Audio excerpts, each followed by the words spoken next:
Hola a todos, sean muy bienvenidos a la clase número 8 de Ciencias Naturales. Específicamente, cierto, hoy día vamos a hablar de los usos del agua. ¿Ya? Recuerden que en el módulo 3 hemos estado revisando la unidad de el agua que necesitamos, ¿ya? Y dentro de ellos, la unidad 3 corresponde a los usos del agua, ¿ya? Y eso corresponde hoy día y vendría siendo la última parte de ese módulo 3, ¿ya? La próxima semana ya comenzamos, ¿cierto?, con el módulo 4, que vendría siendo más algo relacionado a la química orgánica, ¿ya? Así que hasta aquí quedamos con el agua, con esta clase. Bueno, ustedes ya me conocen, ¿cierto? Soy la profesora Nicole Montalbán, ¿ya? Para primer ciclo Ciencias Naturales.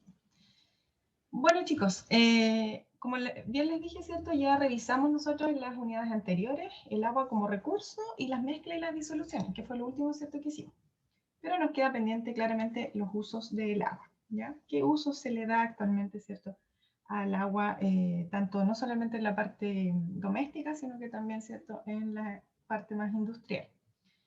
Bueno, para comenzar es necesario igual tomar al menos un poco de consideración a una carta europea que fue redactada en 1968, en donde se gestiona, digamos, algunos postulados que relacionan, ¿cierto?, a la importancia que tiene el agua para el ser humano, ¿ya?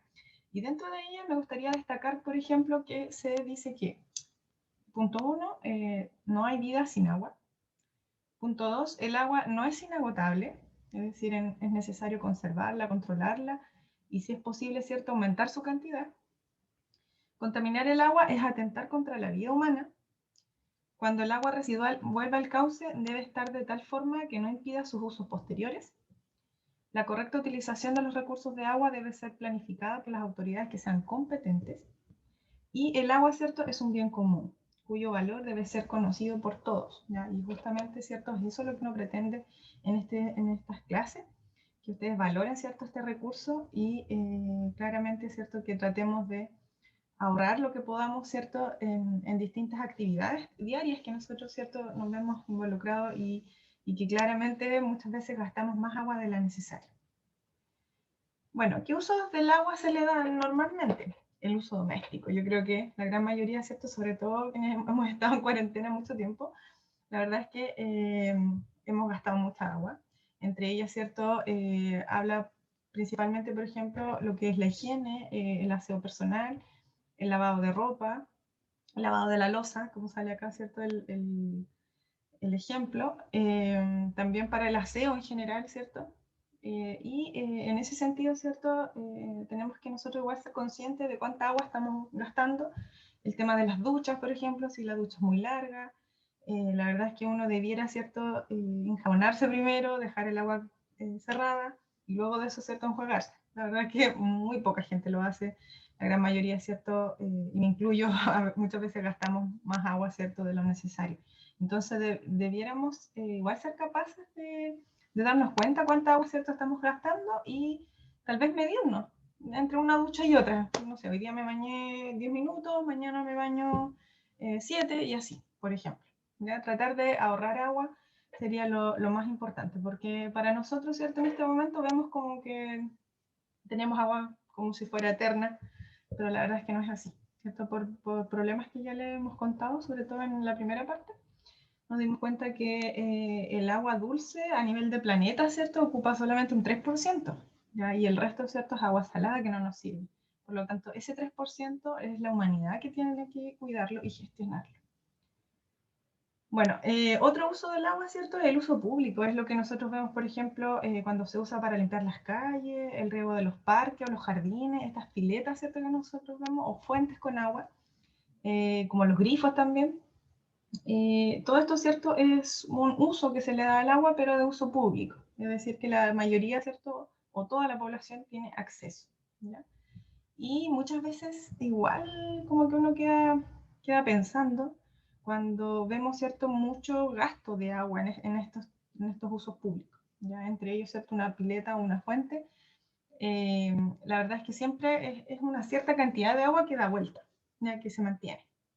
Pero igual, aún así, ¿cierto? En algunos puntos como que se llega a ver un poco innecesario, porque es más que nada como una decoración o un adorno.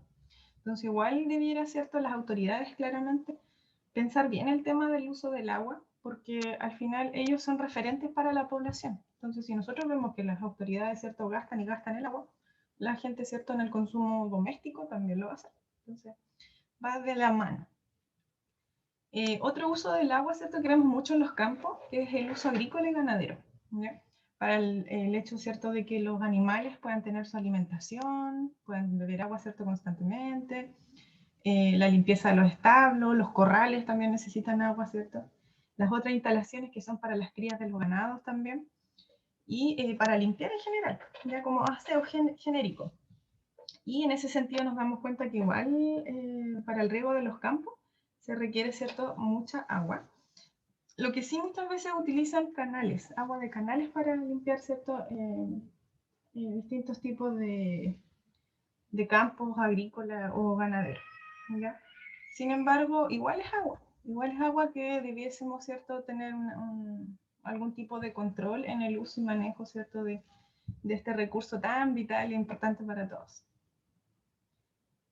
También se le da, ¿cierto?, al agua un uso industrial, y no solamente así como en la imagen que aparecen, ¿cierto?, las botellas de agua, sino que en todas las industrias, ¿cierto?, se requiere grandes cantidades de agua. Por ejemplo, en las industrias de textiles, para hacer la ropa, para fabricar ropa, ¿cierto?, se requiere mucha agua.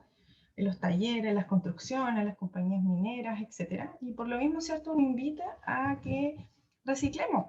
¿Ya? Sería una buena alternativa. Por ejemplo, en vez de utilizar solamente ropa nueva, mejor comprar ropa usada, ya reciclarla. Hay ropa que queda totalmente, ¿cierto?, impecable de un uso a otro.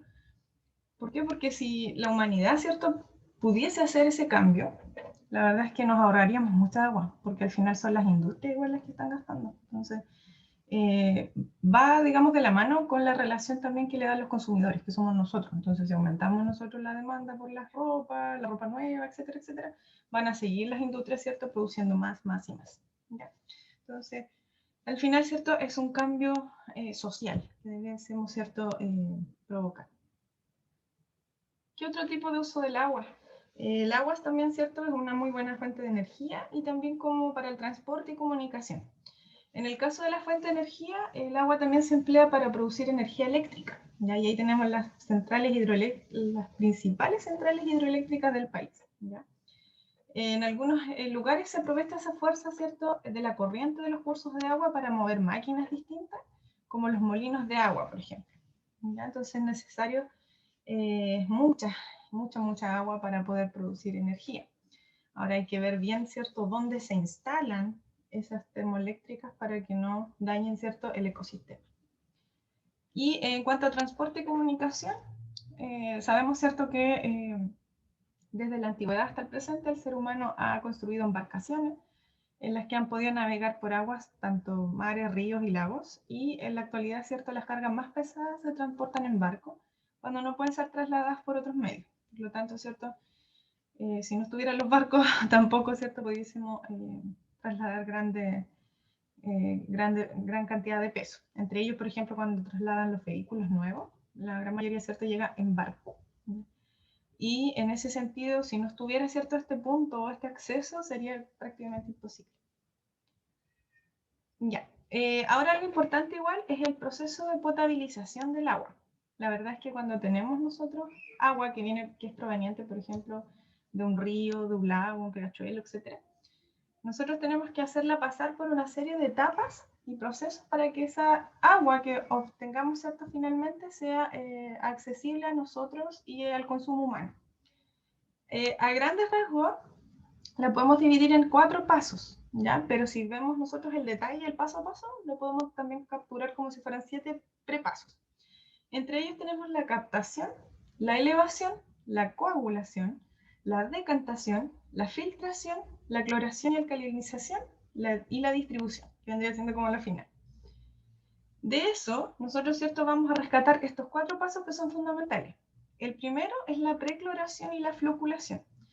Una vez que ingresa, ¿cierto?, el filtrado inicial, se aplica para retirar los fragmentos sólidos y material particulado de gran tamaño, ¿ya? Y se le agrega cloro, por eso dice precloración.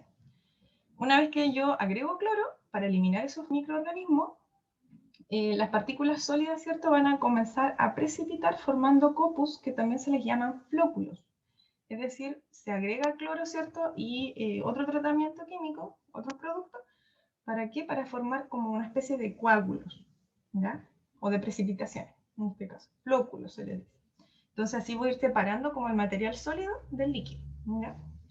En el paso 2, luego, ¿cierto? Una vez que ya tengo el flóculo, o el coágulo, para que usted más o menos comprenda, se eliminan esos flóculos y todas las partículas que están presentes en el agua haciendo una decantación.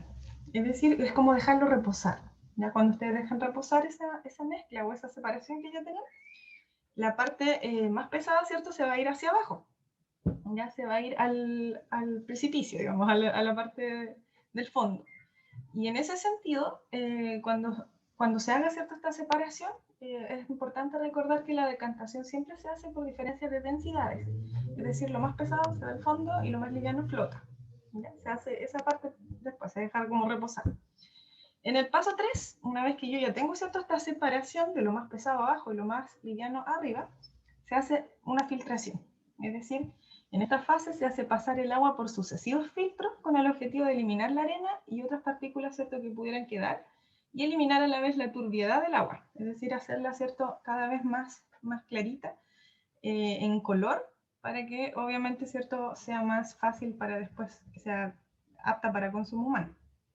Y el paso 4 es nuevamente una cloración, se vuelve a clorar y se envía a la red, ¿cierto?, para que sea de consumo. Y en este caso dice, nuevamente se le aplica cloro para eliminar los microorganismos más resistentes que aún queden y para la desinfección de las tuberías o las cañerías de la red de distribución.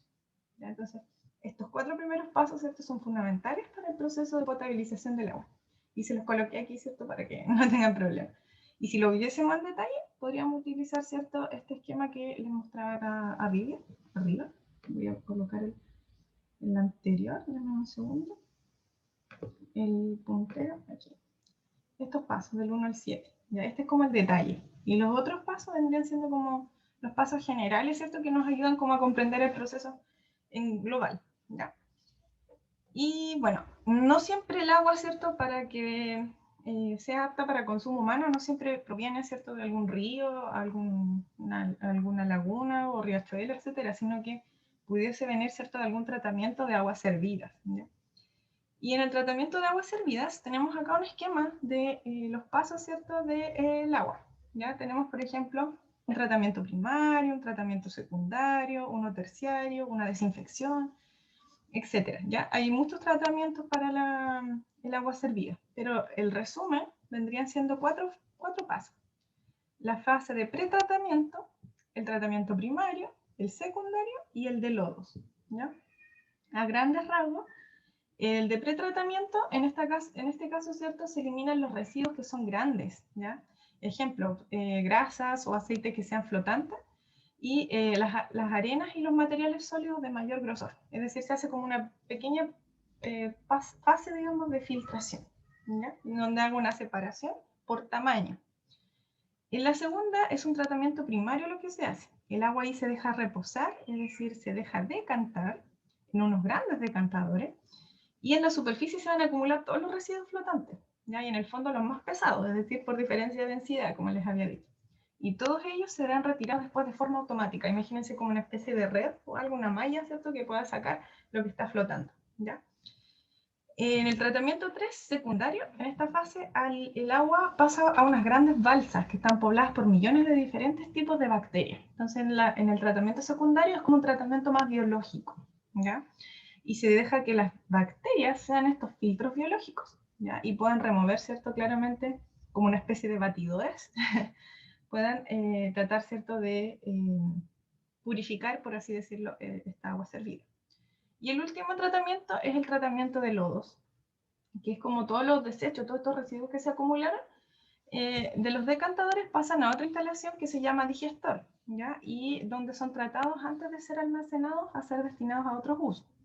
Y en esa fase se produce, por ejemplo, el gas, que potencialmente podría ser utilizado como un combustible en la propia instalación, por ejemplo, para la calefacción de edificios o producir algún tipo de energía eléctrica. Entonces aprovechan, ¿cierto?, este gas, en este caso hablamos del metano, por ejemplo, que nos podría ayudar, ¿cierto?, a suplementar algún tipo de otra necesidad. En este caso vendría siendo, ¿cierto?, más la energía, ¿ya? Entonces todo se aprovecha, si se dan cuenta. Ya si bien yo separo cierta partícula, igual tiene algún tipo de aprovechamiento. ¿Qué contaminantes tenemos también en las fuentes de agua dulce? Igual es importante destacarlo. Tenemos contaminantes naturales y contaminantes artificiales. Dentro de los naturales hablamos simplemente, ¿cierto?, los que ocurren de manera natural a través del ciclo hidrológico del agua. ¿Se acuerdan que en el módulo 1, ¿cierto?, vimos el ciclo del agua? Ejemplo, sustancias minerales, orgánicas, ¿cierto?, gases que son provenientes de las lluvias, de las transformaciones de las bacterias, etc. Y en las artificiales hablamos de la contaminación, ¿cierto?, que fue originada principalmente por el hombre, ¿ya? Y entre ellas tenemos las sustancias que son provenientes de los sumideros sanitarios, ahí tenemos las heces, las orinas, los detergentes, etc. Tenemos las sustancias que son provenientes de desechos industriales, las grasas, los aceites, los compuestos químicos, etc. Y sustancias que son empleadas, por ejemplo, para lo que es el consumo agrícola, ¿cierto?, y ganadero, donde tenemos algunos pesticidas, herbicidas, insecticidas, raticidas, etc. Ya todo esto a la larga, ¿cierto?, puede contaminar la poca agua dulce que tenemos. Así que parte, ¿cierto?, en nosotros que generemos conciencia. Si hablamos de la contaminación, por ejemplo, del mar de Chile, es importante destacar la costa de Chile, de la costa norte, por sus altos niveles, ¿cierto?, de cobre, de minerales, de cobre, de níquel, de arsénico y de plata en el agua de mar, y los organismos marinos, ¿cierto?, son muy altos en comparación con otros lugares del mundo y comparativamente mayores que en el resto del país, y lamentablemente, ¿cierto?, este tipo de metales va a contaminar las aguas, ¿ya? Una mancha de petróleo, por ejemplo, en el mar mata a los animales que se ven cubiertos de ella, y también se ven afectados todo el ecosistema, ¿cierto?, entre ellos los peces, las algas, las aves marinas, que no pueden regular su temperatura, por ejemplo, los peces que se les obstruyen las branquias, ¿ya? Y por último, al llegar a las cadenas alimentarias, este hidrocarburo, como petróleo, ¿cierto?, pasa a constituir un potencial agente cancerígeno para la población. Entonces, digamos que la contaminación del mar es una contaminación en cadena, ¿ya? Si el pez tiene algún tipo de indicio del contacto con el hidrocarburo, que vendría siendo el petróleo, va a la cadena alimenticia, ¿ya? Entonces, en ese sentido después se transfiere todo esto, ¿cierto? Y al final claramente podría ser un potencial cancerígeno para nosotros mismos como consumidores. Así que hay que tomar conciencia, ¿cierto? Y no contaminar el mar, ni ningún agua en realidad, porque la vamos a necesitar. Bueno, ¿y qué actividades, chicos, va a quedar para ustedes? La actividad páginas 71 y 84 del texto, ya del módulo 3. Solamente estas dos, ¿cierto?, páginas. En la primera dice, ¿qué método podemos emplear para ahorrar el agua? Describa al menos 2 formas de ahorrar agua en su casa. Por ejemplo, una de las formas empleadas por algunas personas consiste en poner en el interior del estanque del inodoro una botella de 3 litros, llena de agua y tapada. Por lo tanto, cada vez que tiramos la cadena, la descarga llevará 3 litros menos, ¿ya? ¿Qué otras formas de ahorro propone usted? La idea es, ¿cierto?, que yo les di, por ejemplo, el tema de la ducha. Ustedes también, ¿cierto?, pueden proponer aquí 2 formas, ¿ya?, de cómo ahorrar agua. Y luego, ¿cierto?, la otra página, la 84, nos habla de describir 4 formas en las cuales hacemos uso del agua en la vida cotidiana. 4 formas de ahorrar agua también, que vendría siendo en realidad relacionada a la anterior. Luego dice, mediante un esquema, explique brevemente las etapas de la potabilización del agua. Recuerden que eran 4 principales. Y la última, que dice, reúnanse en grupo con compañeros. La verdad es que la pueden hacer individual o en pareja, si se conocen entre ustedes, etc. Pero si no, lo pueden hacer individual, no hay problema, ¿ya? En donde analicen, ¿cierto?, alguna situación en donde se ve amenazado, ¿cierto?, el agua o efectos producidos por la contaminación, ¿ya? Identifiquen las causas y sus efectos. Propongan medidas de mitigación del impacto o reparación del problema.